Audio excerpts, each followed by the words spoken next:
Alhamdulillah wassalatu wassalamu ala Sayyidina Muhammad wa ala alihi wa sahbihi wa baraka wa sallama tasliman kathiran ila yawmiddin amma ba'd. We continue the salat from the portion about when we're sitting down. We spoke about how to use the fingers, how to raise the fingers. We talked about the different ways of doing that. Now, although we're supposed to look at the place we do sajda, where we do prostration when we're standing up, in this sitting posture, we do something different. There's a hadith related from Abdullah ibn Zubayr radiyallahu anhu, in which he said that Rasulullah sallallahu alayhi wasallam, he saw Rasulullah performing his prayer, and he says, "La yujawizu basaruhu isharatahu." His gaze did not go beyond his gesturing, which means his gaze was confined to where his fingers were. Which means that when we're sitting down and when we're sitting down in the sitting posture, you'll be looking more towards your finger and your lap as opposed to further up beyond that. So that's the only time you look at it differently. And also in ruku, when you're in prostration, you actually look at your feet. So that's another difference. This hadith is related by Abu Dawood, Abdullah ibn Zubayr radiyallahu anhu. What he says, that's related by Imam Abu Dawood. Now, there's even a hadith about should the tashahhud be read aloud or silently. Even that's not made up. That is in a hadith. So Abdullah ibn Mas'ud radiyallahu anhu relates that it is from the sunnah an yukhfa tashahhud, that the tashahhud should be read silently. Right? So as we said, with everything taqreeban in the salat, you've got a hadith. Yes, some hadith may be weak. But when you don't have a hadith, when you don't have a sahih hadith about a particular thing, then you'll have to take the weak one. It's better than making something up and using your own logic to decide on what to do. This one from Abdullah ibn Mas'ud radiyallahu anhu is related both by Tirmidhi and Abu Dawood in the Jami' and the Musnad. Then it's related from Abdullah ibn Umar radiyallahu anhu that after the second rakat you've done your tashahhud, ashhadu an la ilaha illallah wa ashhadu anna Muhammadan abduhu wa rasuluh, then you're supposed to stand up. When you stand up there, should you raise your hands now? So it's related from Abdullah ibn Umar radiyallahu anhu that when the Prophet sallallahu alaihi wasallam entered the salat, he raised his hands towards his chest. When he raised his head from the ruku, he did not do that. Now, Abdullah ibn Umar radiyallahu anhu, this one is related from him that he did not again raise his hands after the sajda or after the second rakat rather. Then in the last two rakats, now let's clarify this.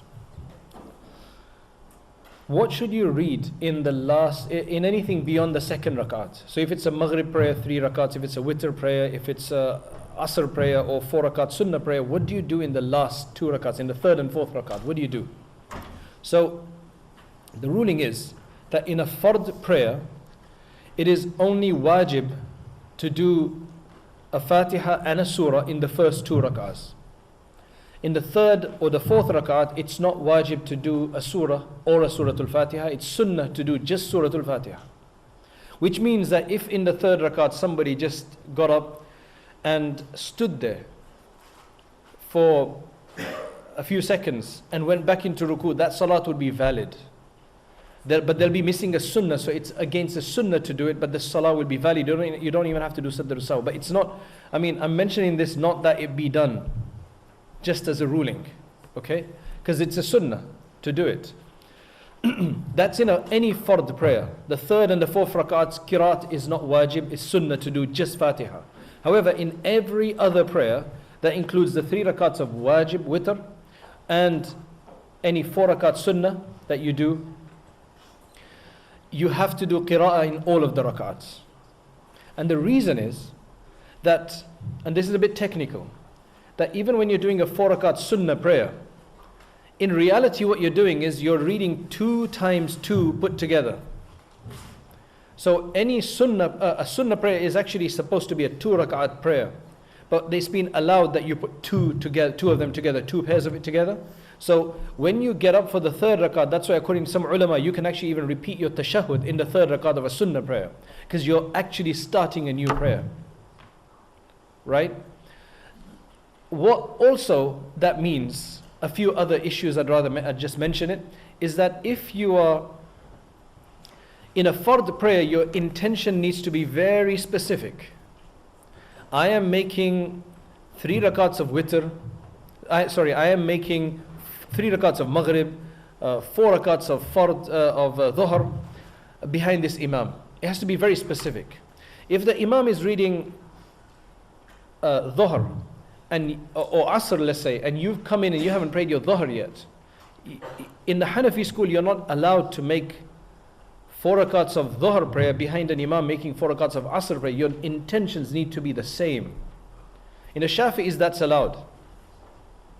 As far as I know, it's allowed in the Shafi'is and Malikis, because they've got a slight separation between what the imam's intention and the follower's intention. In the Hanafi school, with the imam, the intentions need to be the same, especially in a fard prayer. Also, it's so specific that let's just say that your normal imam, his name is Imam Musa, right? Your imam's name of your masjid. You came in one day and you wanted to be extra specific and you said, I am making these 4 rakats of dhuhr prayer behind this Imam Musa. Allahu Akbar. And suddenly it appears that it's Imam Yusuf who's reading.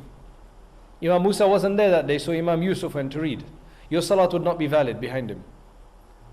Right? Why did you mention his name? You didn't have to. You just say behind this Imam, that's enough. Right? Because the follower needs to have an intention for the Imam, that he's praying behind an Imam, for him to be connected with the Imam. But the Imam doesn't need an intention for the follower to be following him. So that takes us to another issue. If you're making 2 rakats of your Fajr prayer, somebody's come late, you're making your 2 rakats of Fajr prayer. Technically speaking, they can tap you to let you know that they're going to join you, and you start reading loudly and they can follow you. And that's actually superior to do than to read separately. Right? This is if you're doing your own prayer. If you were late for dhuhr, let's say, by 2 rak'ats, and you prayed 2 with the imam, then you stood up. Now you are what you call a masbook, meaning you've missed some rak'ats with the imam, left behind. So now you're going to complete your 2 rak'ats separately, right? In this case, if somebody wants to follow you, they can't. In the Hanafi school, it's not allowed, because you are not a complete imam, because you're actually finishing off what you were doing behind. So you're kind of like half praying yourself and half with the imam. Do you see what I'm saying? Whereas in the Shafi'i school, that would be allowed as well. Right? So that's why what you will see is that there will be some people who follow a different madhab.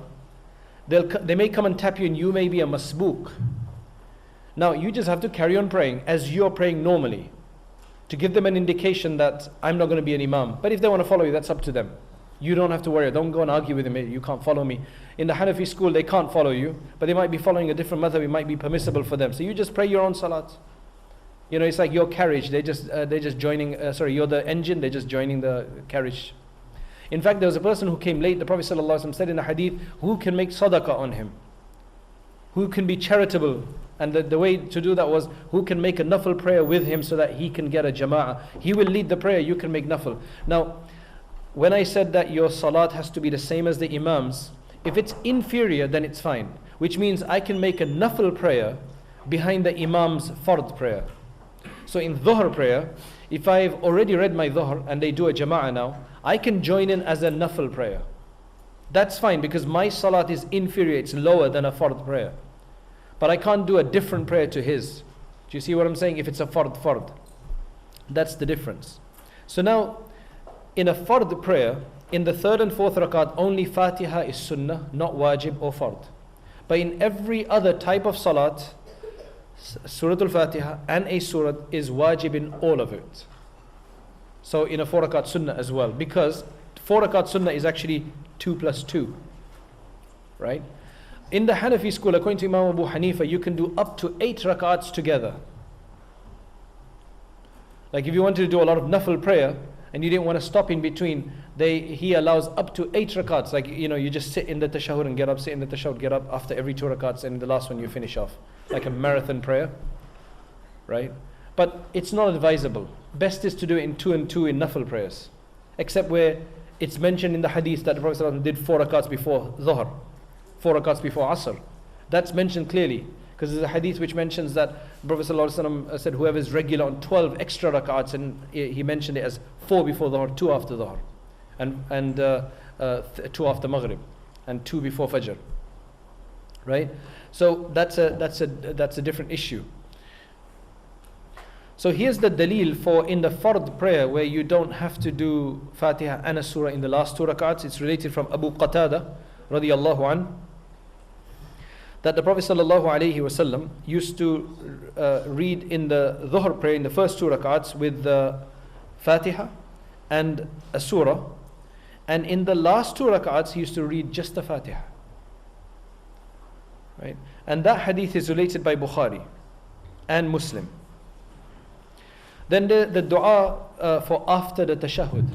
You know, we do tashahhud in the last rak'ah, then we read salawat on the Prophet sallallahu alaihi wasallam. So, although it's a sunnah to recite the salawat on the Prophet sallallahu alaihi wasallam in the Hanafi school, it's fard to do it in the Shafi'i school. That's how important it is. So don't ever miss the salawat on the Prophet sallallahu alaihi wasallam. If you really have to make a short prayer, you could just leave the dua after it. That is optional. But the salawat on the Prophet ﷺ, Durood Sharif as you call it, Allahumma salli ala Muhammad, that particular one, you should read that as a very strong sunnah. Because there's a hadith that's related by Nasa'i, in which Fudala ibn Ubaid radiyallahu anh said that Rasulullah sallallahu alayhi wasallam heard somebody who was making dua in his salat, but he did not praise Allah subhanahu wa ta'ala, and neither did he make the salawat. Neither did he do Allahumma salli ala Muhammad. So Prophet ﷺ said, Ajjalta ayyuhal musalli. You've rushed your prayer, O musalli. Then the Prophet ﷺ taught him. And there was another person who actually did everything, and the Prophet ﷺ heard him and he said to him, Ud'u tujab wasal tu'ta, which means make dua, your dua will be accepted. Ask for whatever you want, you will be given it. So there's a great benefit of doing that. Now, there are many ahadith which we'll cover later about dua after salat being accepted. Dua ba'd al-maktubat. The duas after the prescribed prayers, they are considered to be an accepted dua. So whether you do them together, whether you do them separately, loudly or silently, do them. Because it's a time when duas are accepted. If you don't feel like doing dua for yourself, do dua for me. Do dua for your father, your mother, your family. The Muslim world, they need it. Because it's like everybody's given a ticket, right? You've got a ticket to go and get a free drink, not Red Bull, free drink, right? A decent drink. And he's like, I'm not going to use it. People are going to call you crazy. You get a free drink, man. Now here you're getting a free dua. So do it. Even if it's just simply, because you see so many people, they'll finish their salat and they'll just walk off. And they can't wait for the imam to finish. Assalamu alaikum wa rahmatullah. And they're gone. It's really ridiculous. I mean, it's a time of acceptance. Make the dua for yourself. Just sit down and just say something. Just raise your hands. You don't have to raise your hands. Just do something. Don't miss that time. Very important. So the majority of ulama, the 4 madhabs and everybody, they have taken the understanding that this dua is referring to after the salam. This is the opinion of the majority. Ibn Taymiyyah, that's why you'll see people who claim to follow Ibn Taymiyyah, rahimahullah, you'll see that what they do is they don't make much dua after salat. Because Ibn Taymiyyah and Ibn al-Qayyim's opinion was that the dua that's supposed to be accepted is in the salat at the end. Right? So after the salawat on Prophet ﷺ, then you do an extra dua, and whatever dua you want, you do it then. But the majority of the ulama, except a very few, like Ibn Taymiyyah, they say that it's after the salat we're speaking, although there is a dua that's accepted inside the prayer as well. But he just restricts it all within the prayer. But he's saying, no, it's after the prayer. Now, what are the du'as that are recited? Right? Who reads Allahumma inni zalamtu nafsi dhulman kathira wa la... Who reads that one? Okay. Then, who reads Rabbi ja'alni muqima as-salati wa min dhurriyyati rabbana wa taqabbal du'a. So what do the rest of you read? Which other du'as do you guys read? Somebody want to volunteer? رَبَّنَا آتِنَا فِي الدُّنْيَا حَسَنَةً وَفِي الْآخِرَةِ حَسَنَةً وَقِنَا عَذَابَ النَّارِ. That's right. So, there are a few mentioned. The 2 popular ones are Rabbi ja'alni muqim as-salati wa min dhurriyyati. Oh Allah, make me one who performs the prayer. And from among my progeny, my children. Oh Allah, oh my Lord, and accept the dua. And oh Allah, forgive me. Oh my Lord, forgive me and for my parents and all of the believers the day when the reckoning will take place. And that one is, it's a dua from the Qur'an, related Surah Ibrahim. It's a dua from the Qur'an related in, as mentioned in Surah Ibrahim. Now there's another dua which is Allahumma inni zalamtu nafsi zulman kathira. That one is related by Imam Bukhari from Abu Bakr as-Siddiq radiyallahu anhu. That Rasulullah sallallahu alaihi wasallam taught me a dua that I should make in my salat, right? Which is Allahumma inni zalamtu nafsi zulman kathira wa la yaghfiru dhunuba illa anta. And because that one is mentioned specifically like that, that he taught me a dua to make in my salat, that would probably be the most superior one. However, you can read all of them. So I would definitely do this one. Allahumma inni zalamtu nafsi. Oh Allah, I have oppressed myself. Dhulman kathira. I have oppressed myself greatly, abundantly. وَلَا يَغْفِرُ الذُّنُوبَ إِلَّا أَنْتَ. Nobody but you forgives sins. فَاغْفِرْ لِي. Forgive me. مَغْفِرَةً. Such a forgiveness from yourself. مِنْ عِنْدِكَ. وَارْحَمْنِي إِنَّكَ أَنْتَ الْغَفُورُ الرَّحِيمُ. And have mercy on me, for you are the most forgiving. So I would definitely learn that dua, and I'd make dua with the Rabbana Atina as well. I'd make dua with the others. So, whatever you got time for, but at least do one. And this seems to be the superior one, though you can clearly do the other ones as well. This is not a problem. Now another one, and I think I've had this question asked to me by a few people. How do you follow the Imam? The Imam is to be followed. That's the whole purpose of it. That's why we got one person up there being followed. How do you follow him? Because when you're talking about the logical possibilities of how you could follow somebody, right? If you get a bit adventurous, you could actually go before them, right? The other possibility, these are logical possibilities. Another possibility is that you are synchronized with them.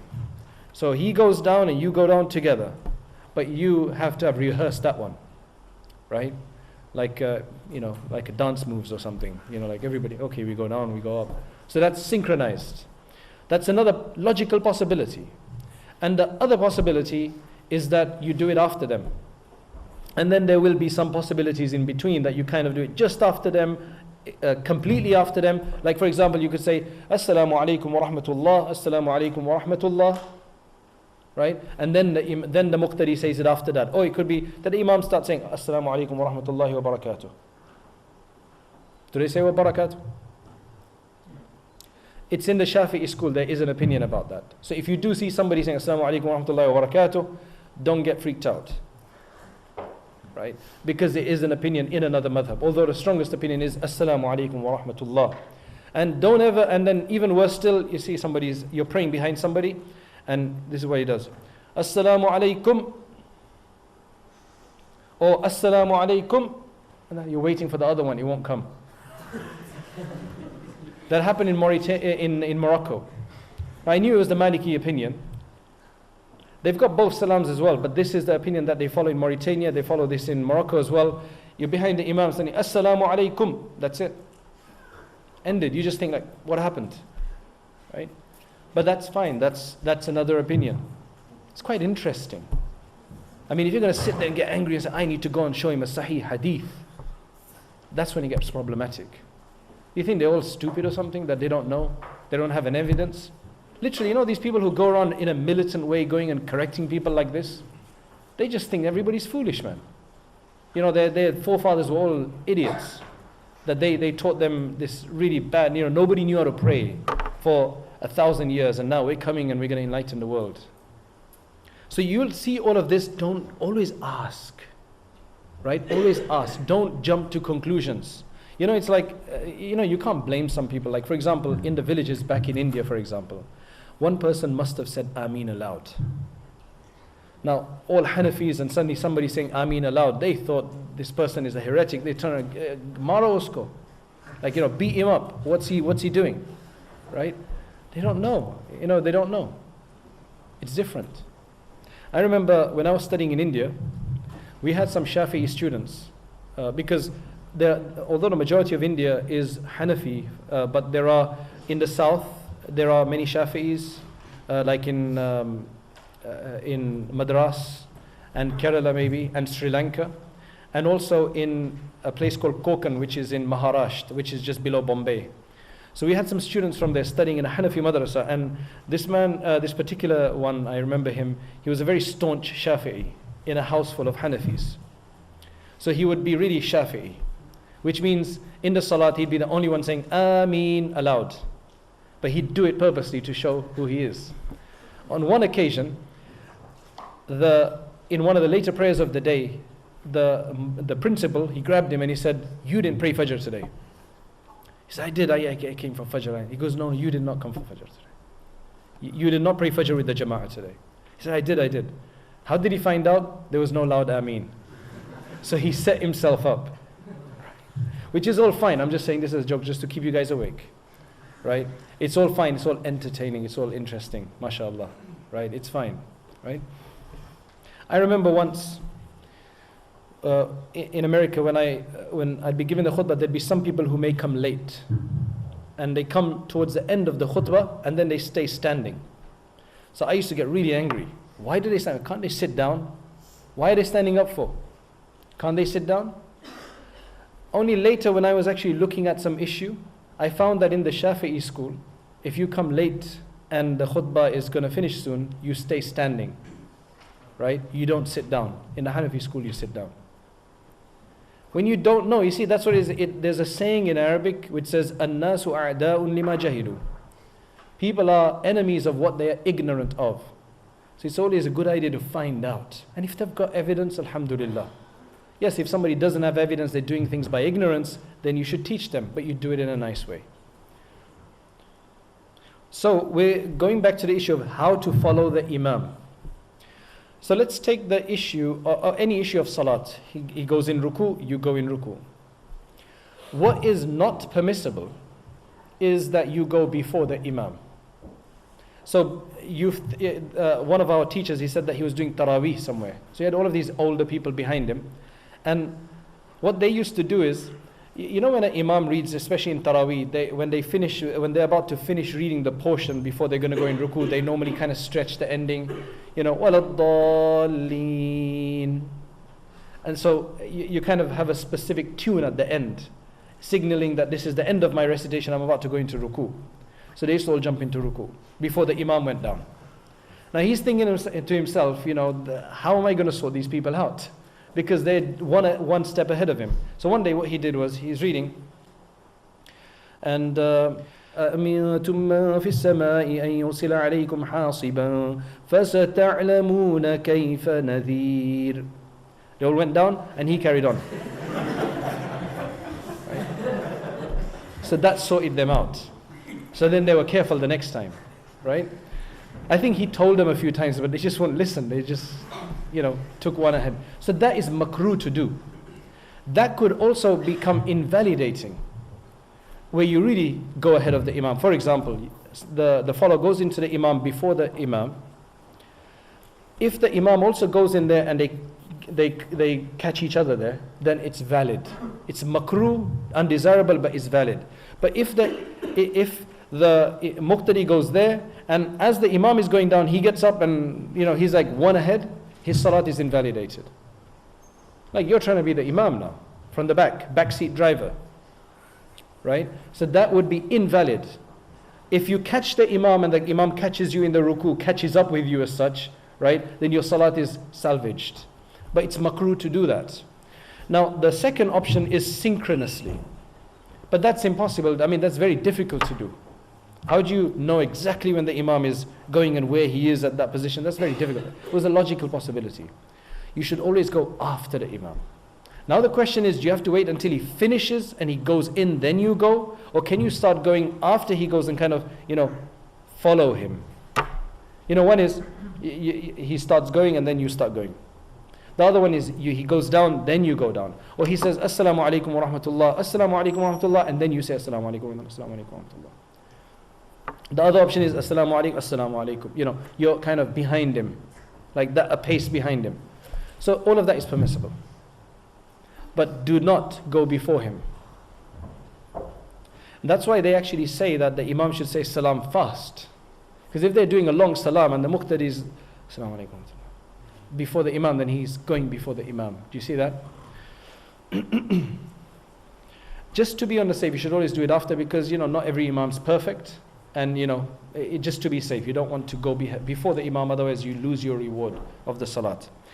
And this is related from Anas radiallahu an. He says that Rasulullah sallallahu alayhi wasallam on one occasion performed prayer with us.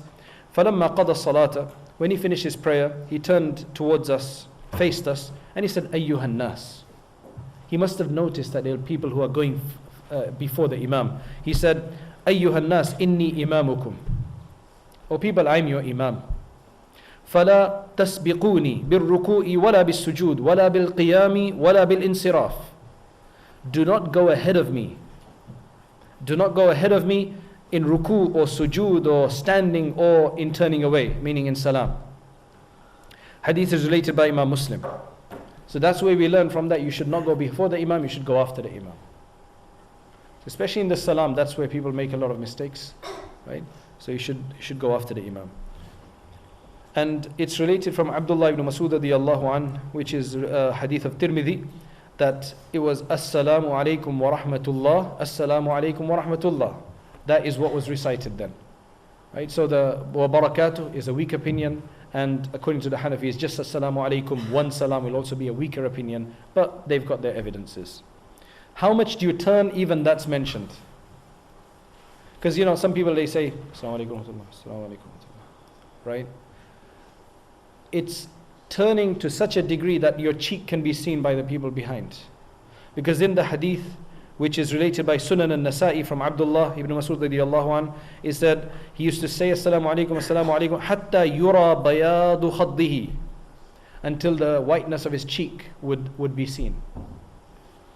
Amir ibn Sa'ad, he relates this from his father, from Rasulullah sallallahu alaihi wasallam as well, that I could see his cheek. So it was a full turn. Now, you're saying Assalamu alaikum wa rahmatullah. Who are you saying salam to? It's not like some way of getting out of the prayer. We're actually saying salam. And we're saying salam. When you say salam to the right, you intend whoever's praying towards your right, or the angels towards your right. And you're making salam to the left, consciously, that's what you should be intending. It's just not a formula for coming out of the prayer with, that you don't know what it means, but you make an intention with it. It's related in Bukhari that Abdullah ibn Umar radiallahu anh used to consider it mustahab, that when the imam makes salam, those behind him also make salam. Between in Asr and Fajr, the imam it turns around, because there's no sunnah after Fajr and Asr, right? And also to clarify, when I said earlier that if somebody still has to pray, or the jama'ah, there's another jama'ah that takes place, can you just join in as a sunnah prayer, a nafil prayer for yourself, if you've already prayed your fard prayer? Because in the Hanafi school, you can't make a fard prayer twice, unless you've got problems with the first one, where it becomes necessary to repeat it. Whereas in the Shafi'i school, it's allowed to do two prayers, one after the other if you felt like it. But in the Hanafi school, you can't, because it's showing insignificance for the first one. So they're saying, you've done one, you should do it properly, right? So having said that, if you've made your Fajr and then a Fajr Jama'ah is going to take place, can you join in? In Fajr you can't. In Dhuhr you can. In Asr you can't. And in Maghrib you can't. You can in Isha. So you can only join in two salats, Dhuhr and Isha, because there's nafil after these prayers. So you could make a nafil. But if you're joining in with Maghrib, there is no such thing as a 3 rakat nafil prayer. So you can't join in with the imam as a nafil if you've already done yours. And in Fajr, after Fajr, there's no nafil prayers, it's makruh. And after Asr, it's makruh to do nafil prayers as well, all based on narrations as well, right? So you can't do it then. You'll just have to sit and wait in those cases. There's numerous du'as that are mentioned after the salat which we should do. And the famous one is Allahumma anta salam wa minka salam tabarakta ya dal jalali wal ikram. So even in Maghrib and the Dhuhr, you should read at least that much, then stand up and you can do your dua afterwards. You can do dua straight away, or you could do it after your sunnah prayers. In some countries there's a tradition of doing it after the sunnahs, and in some countries there's a tradition of doing it straight after. They're both valid.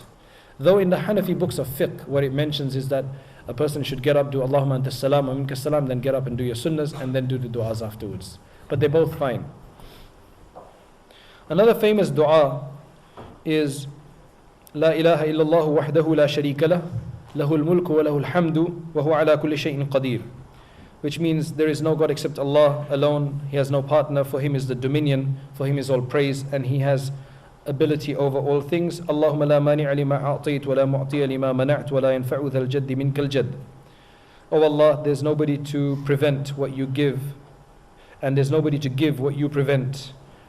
And the person who has substance, that will not benefit him from you in any way if you don't want him to benefit from that.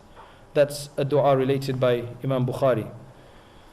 There's a hadith related by Imam Tirmidhi from Abu Umama radiallahu anhu. He was asked, Ya Rasulullah, which dua is most listened to? Ayyud du'a'i asma'.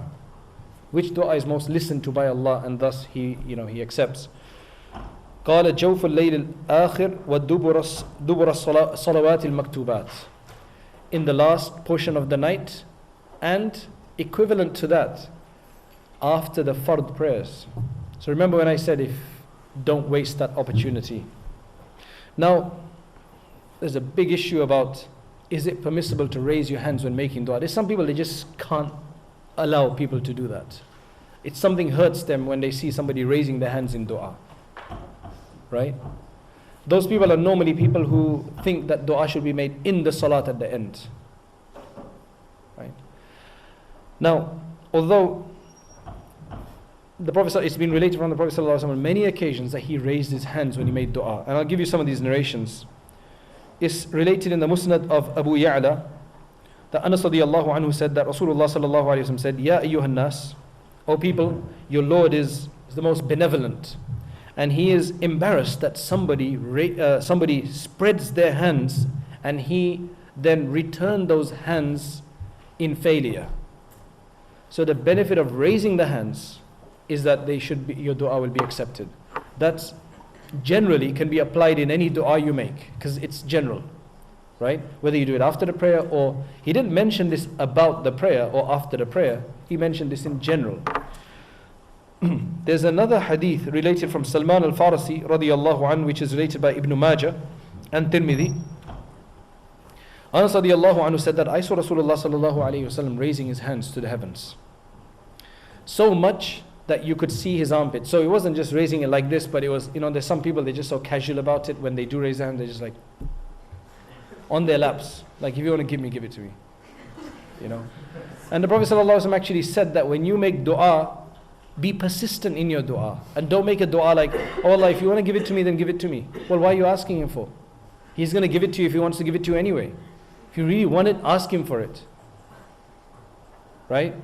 He's like that guy, he wants to get married to somebody and she's saying no. So you really want it, ask Allah subhanahu wa ta'ala. And the other way around. It's not always that men want women and women don't want men, is it? Right? So you can make dua. Don't underestimate Allah, essentially, that's what we're saying. Make dua. And be persistent in your dua. With respect. Right. Then, so we've established that generally the hand can be lifted because the Prophet ﷺ did it. Now, you can't say that you can do it at another time but not after salat. Subhanallah. He did it. It was generally mentioned, so why can't you do it anytime you want? Then the question is, can you then wipe them over your face? Where does that come from? Is that a subcontinent thing? Like, is that somebody made that up? Is that a cultural thing? No. Umar ibn al-Khattab radiyallahu anhu relates in a hadith by Sunan Abu Dawud and Tabarani that Umar ibn al-Khattab radiyallahu anhu said that when Rasulullah sallallahu alayhi wa sallam would raise his hands for dua, he would not put them down. After finishing, he wouldn't let them go until he would wipe his face with them. Until he would wipe his face with them.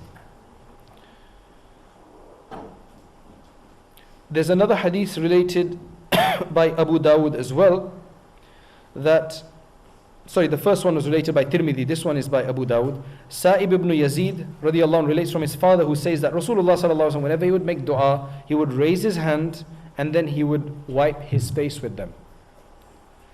Now, it doesn't say here that you can't do it at sometimes and you can only do it sometimes, or this was restricted to sometimes. If you're restricting this, where's your proof for restricting it? Do you see what I'm saying? In fact, there's a hadith that's related from Abu Hurairah radiallahu anhu, that Rasulullah sallallahu alayhi wasallam once raised his hand after he made salam. This one is specifically about making dua and raising the hands after the prayer, directly. After he made salam, وَهُوَ مُسْتَقْبِلَ الْقِبْلَةِ, he was facing the qibla, and he said, Allahumma khallis al-Walid ibn al-Walid. Oh Allah, relieve Walid ibn al-Walid from the arms of the enemy, and so on. However, to be fair, it doesn't mention, he may have done this once. It doesn't prove that he did it all the time. So we want to be fair about it. But it's also not fair to say that you can't do it. He did it at least once, as this hadith proves. And it's mentioned that whenever the Prophet ﷺ made dua, he would raise his hands. But remember, it's not necessary to raise your hands. But it's completely fine to raise your hands because there's an additional benefit as mentioned in the hadith as well. Now, the next narration is related by Imam Tabarani from Muhammad ibn Abi Yahya. He said that I saw, this was a tabi'i, right, somebody after the Sahaba. He said, I saw Abdullah ibn Zubayr radiallahu anhu. He had seen another person raising his hands praying before the end of the prayer. So you know, in the end of the prayer we make in the dua, Allahumma inni zalamtu nafsi. So he lifted his hands then, right? And I think some of the Shiites do this nowadays. They raise their hands in the prayer or something. So Abdullah ibn Zubayr radiallahu anhu saw him do that. When the person finished, he said, look, inna Rasulullah sallallahu alayhi wa sallam lam yakun yarfa'u yadayhi hatta yafrugha min salatihi. That the Prophet sallallahu alayhi wa sallam never used to raise his hands until he finished the prayer, which proves that he did raise the hands after the prayer. And that's a hadith related by Imam Tabarani and others. So I think that gives us a good understanding of the raising of the hands after the prayer. Now, what we'll do now is I'll give you a 3-minute break just to digest what we've done so far, because we finished the prayer. What's left is I want to look at a few of these issues in a bit more detail, looking at some of the narrations put forward by others, which may cause confusion. And I want to speak about the difference in the male and female prayer.